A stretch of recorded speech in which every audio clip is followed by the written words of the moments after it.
Greetings on the third lecture of our journey from Rome to Hong Kong, our Marco Polo drive of peace, culture, and sustainable development.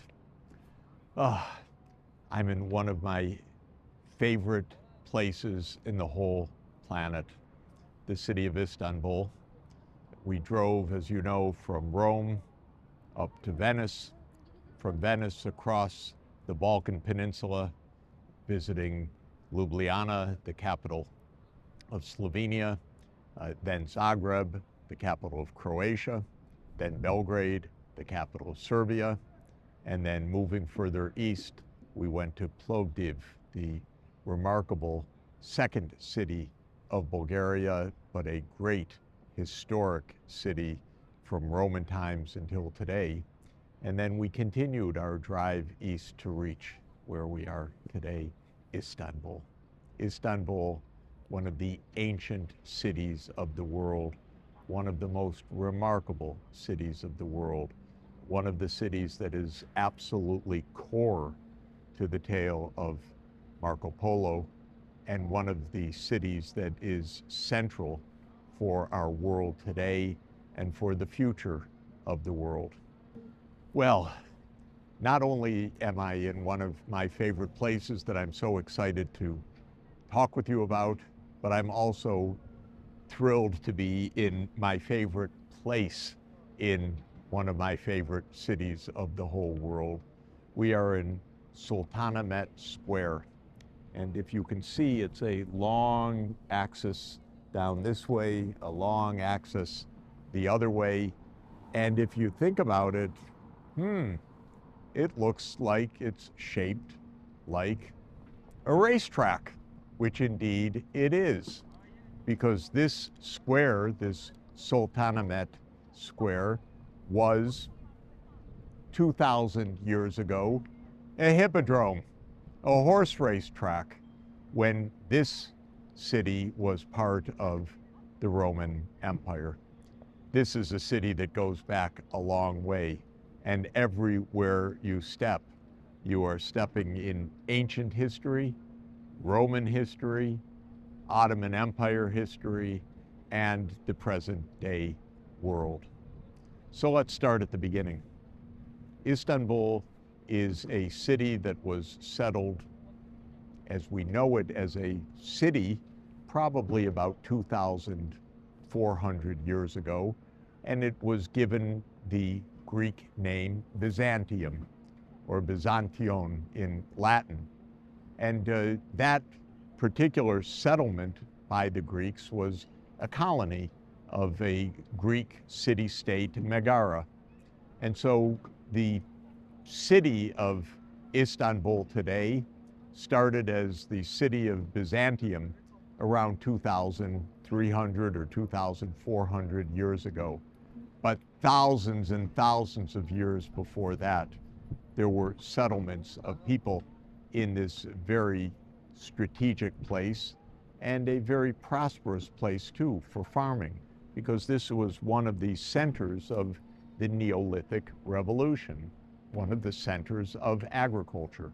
So this has always been a highly prosperous settlement for agriculture for probably the last 8,000 years.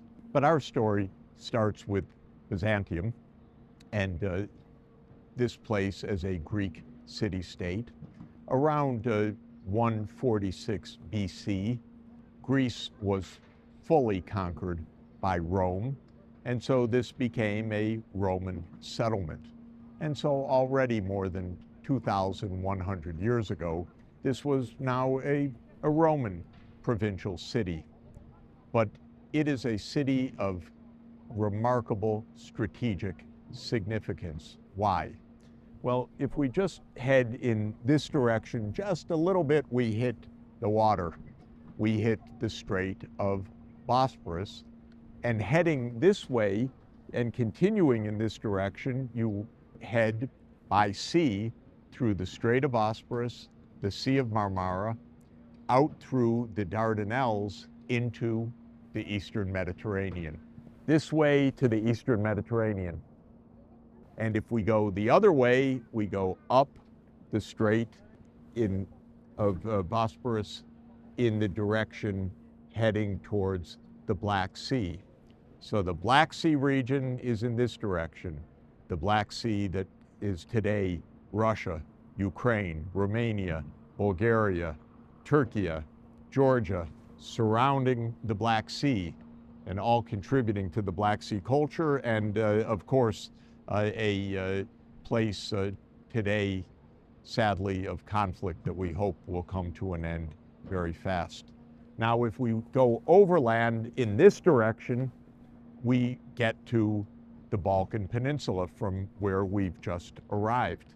So if we head towards the west, where the sun is setting right now, we would drive through the European part of Turkey, and we would reach, depending on exactly which direction, we would reach Greece, or we would reach Bulgaria, and we would drive on through the Balkan Peninsula. And amazingly, if we go in this direction, we'd of course get to the Strait of Bosporus, but just across the way, we enter Asia. So what makes Istanbul so incredible that it is literally at the joining point of Europe and Asia, and it is literally the connector through the Bosporus of the Mediterranean and the Black Sea. North-south, east-west, this is the great connector city. And it's not surprising that for 2,000 years, this has been one of the most cosmopolitan places in the world. Places where people of all nationalities, all ethnicities, all faiths come to trade, to do business, to learn, to study, and to make war. Because when you're such a prized possession, everybody would like to be the ruler of this remarkable city. Well, Byzantium, founded around 300 to 400 BC, then a Greek city-state, or Greek city colony, then a Roman settlement, took on profound historic importance in the 4th century AD. What happened? Again, our story actually starts in Rome.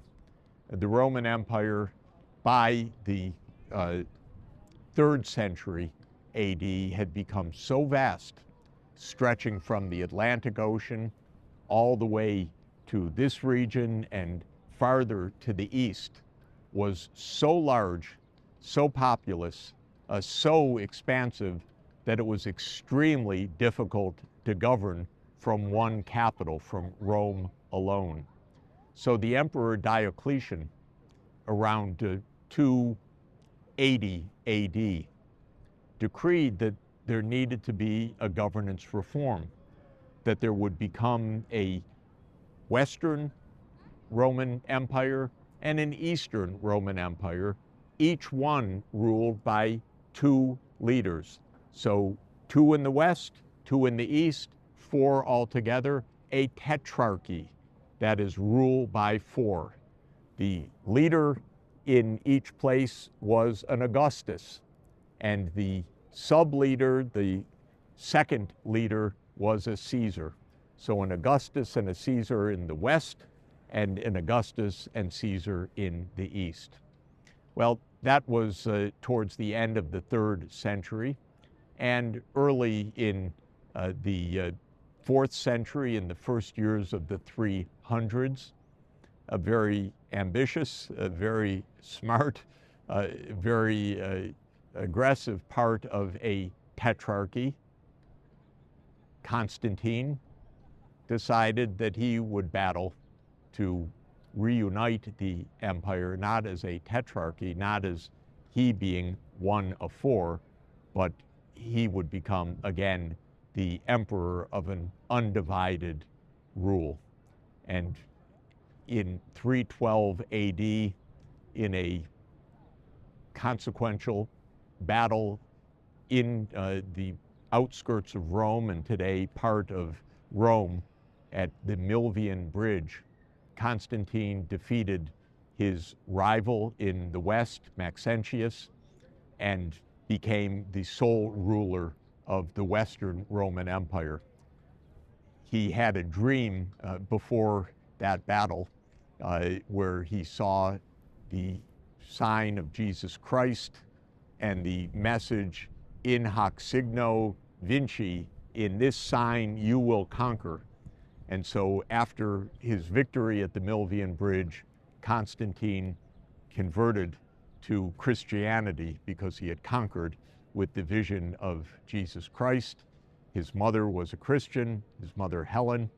He became a Christian, and in the following year, in the year 313, he and his co-ruler in the Eastern Roman Empire issued the Edict of Milan, which ended the persecution of the Christians and legalized Christianity in the Roman Empire. So with the Christian emperor and the legalization of Christianity in the Roman Empire and the end of persecutions, this was the beginning of the Roman Empire becoming the Christian empire as well. About a dozen years later, Constantine decided he would finish this conquest to become the sole emperor. He defeated his rival in the Eastern Roman Empire in 324 AD.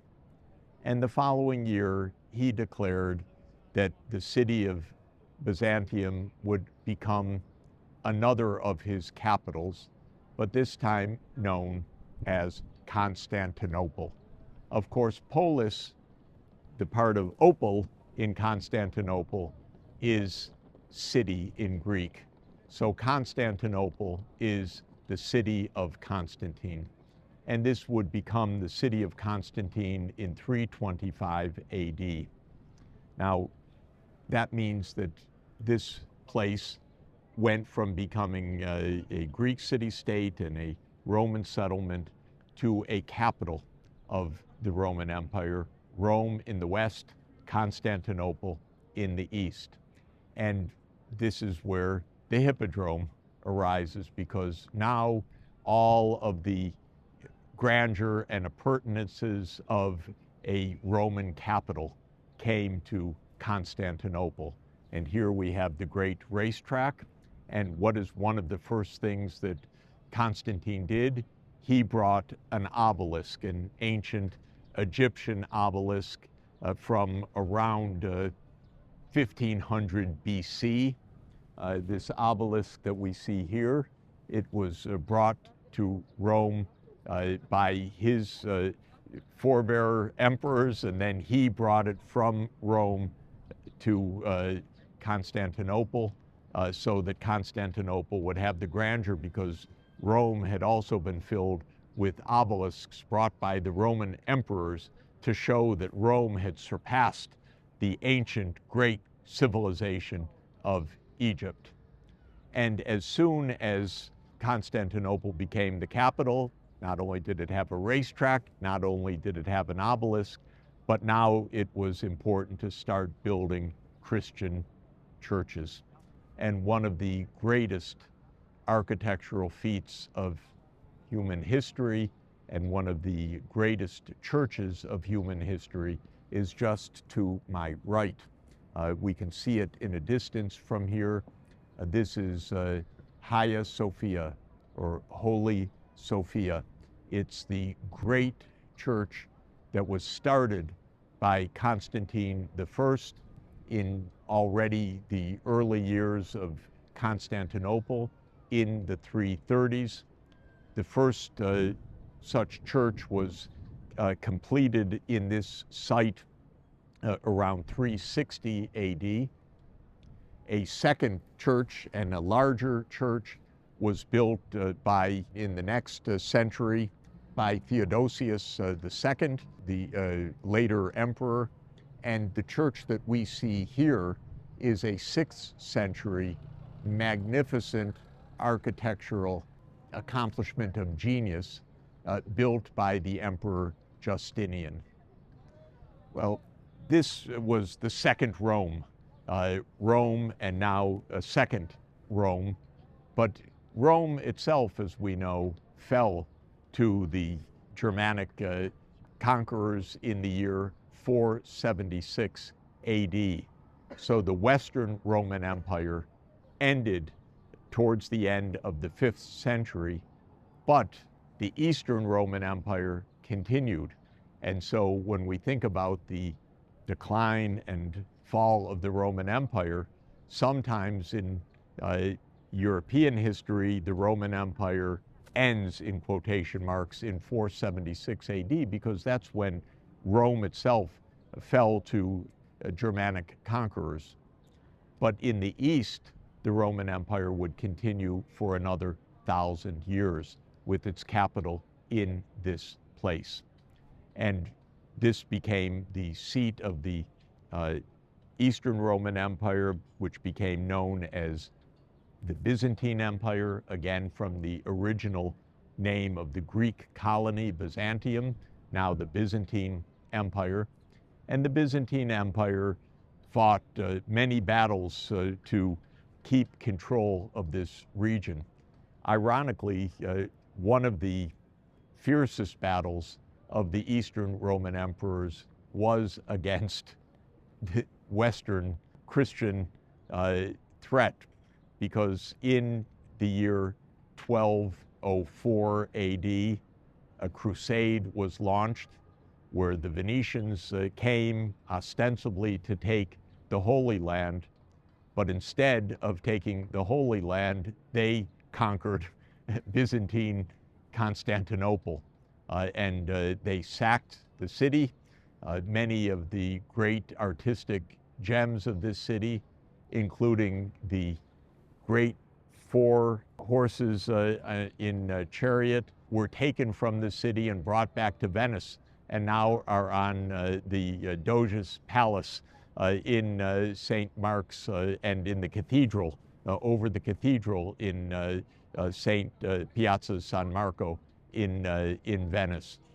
So a lot of the great treasures were actually taken by the Venetians, and this place became not the Eastern Byzantium Empire, but it became from 1204 to 1261, I believe. I hope I have the date right.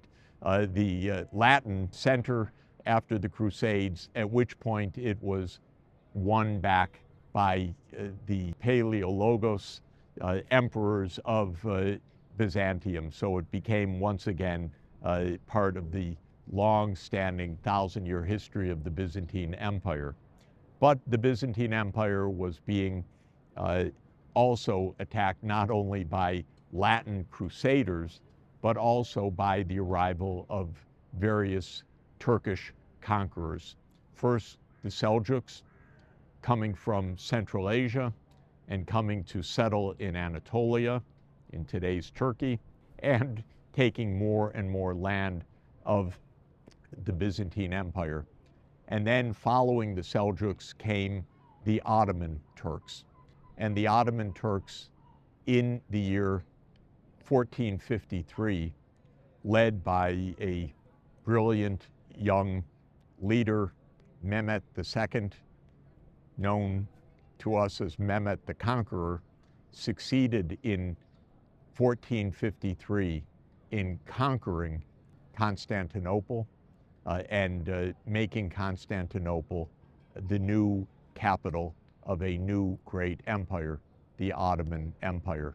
And so from a Greek city-state to a Roman settlement to a Roman capital to the capital of the Byzantine Empire, now to the Latin conquest, briefly, to the Ottoman rule, this city now became the center of yet another great civilization, the Turkish civilization, the Ottoman civilization. And the Ottoman civilization was another spectacular and dazzling addition to culture, to the arts, to architecture, to knowledge, and to international trade. And in 1,000 years after Hagia Sophia, Holy Sophia was built, a new structure, this time not a church, of course, but a mosque was put up.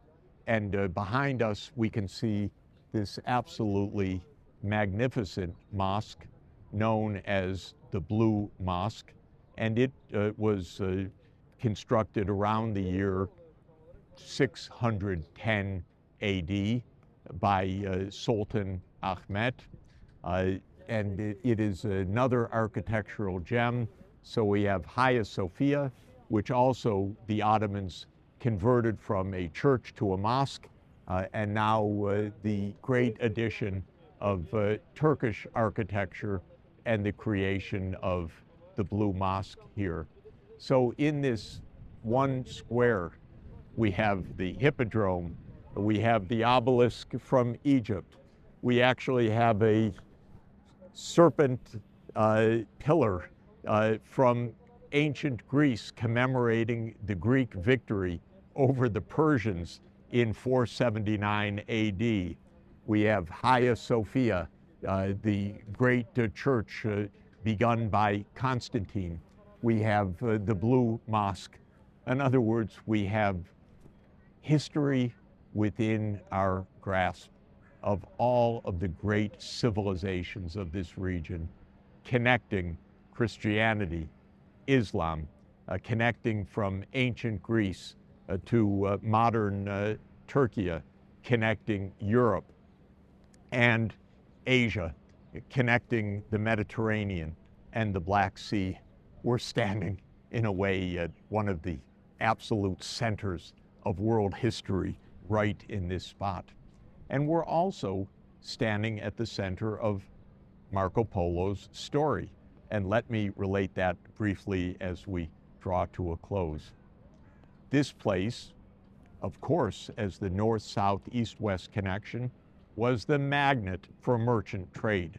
This was, in a way, the western terminus of the Great Silk Route, because all roads and all shipping led to Constantinople. And so the great merchants of the day would come to trade in this city. And the Venetians loved this city because the Venetians held the trade with Constantinople. So by reaching Constantinople, Venetian merchants had access to all of the great merchandise coming from the east.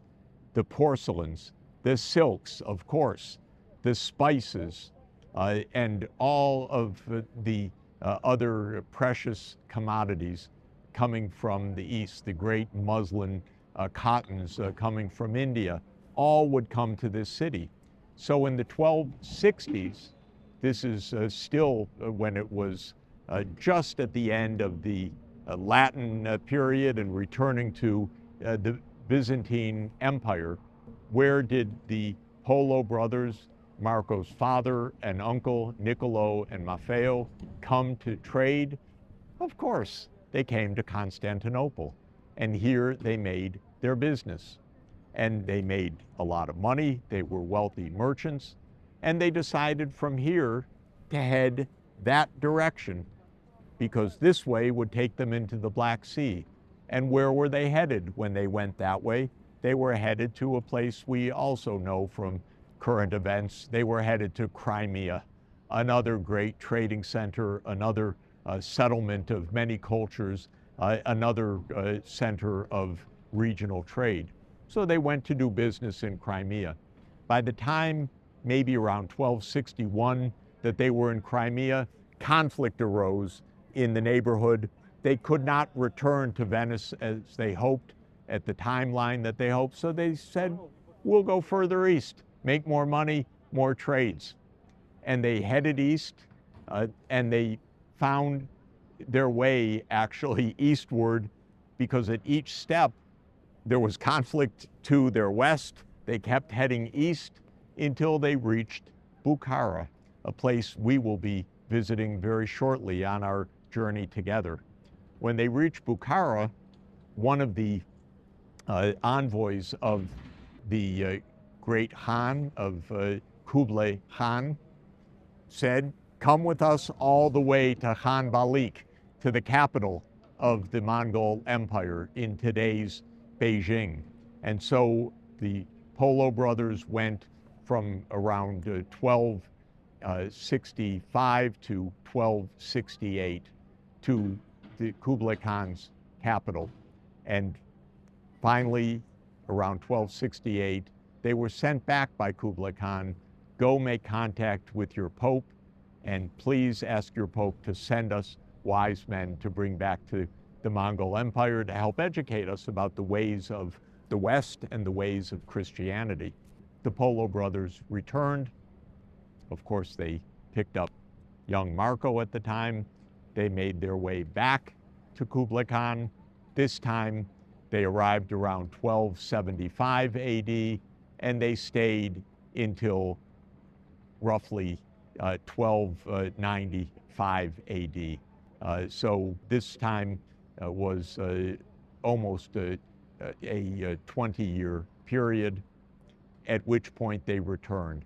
How did they return? Of course, they returned through Constantinople, the center of trade. They took a ship from the coast of China, and they sailed through the Indian Ocean.